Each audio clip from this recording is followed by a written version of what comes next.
घमंडी चूहा और हाथी की कहानी। एक जंगल में एक चूहा रहता था। चूहा अपने आप को बहुत ही बुद्धिमान, ज्ञानवान, सुंदर और हर कार्य में निपुण समझता था।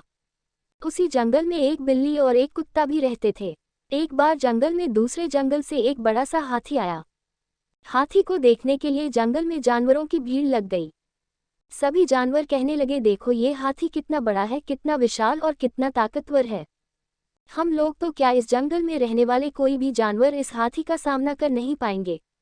जानवरों की बात सुनकर चूहे को हाथी से बहुत ईर्ष्या होने लगी।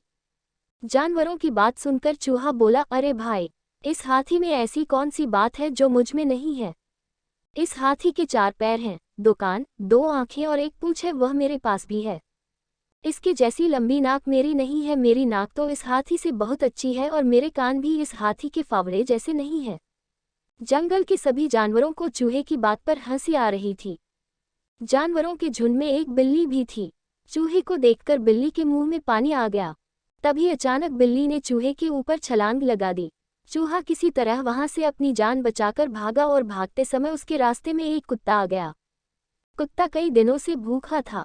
अचानक अपने सामने चूहे को देख कुत्ते की भूख कई गुना बढ़ गई। कुत्ते को देखकर बिल्ली तो भाग गई, किंतु कुत्ता चूहे के पीछे पड़ गया। कुत्ता ने चूहे पर झपट्टा मारा। चूहे की किस्मत अच्छी थी, इसलिए वो कुत्ते के पंजे से बच गया। भागते भागते चूहा हाथी के सामने पहुंच गया। हाथी अपनी मदमस्त चाल में चला जा रहा था। उसने चूहे को पूरी तरह नजरअंदाज कर दिया और आगे बढ़ने के लिए हाथी ने जैसे ही पैर बढ़ाया कि चूहा उसके पैरों के नीचे दबते दबते बच गया। अब तक चूहे की पूरी हेकड़ी निकल चुकी थी। वह बुरी तरह घबराया और डरा हुआ था। उसे अपनी औकात समझ में आ गई। तभी चूहे को एक बिल दिखा, जिसमें घुसकर चूहे ने अपनी जान बचाई। शिक्षा। हाथी और चूहे की कहानी से हमें ये शिक्षा मिलती है कि कभी भी दूसरे के श्रेष्ठ गुणों से ईर्ष्या नहीं करना चाहिए।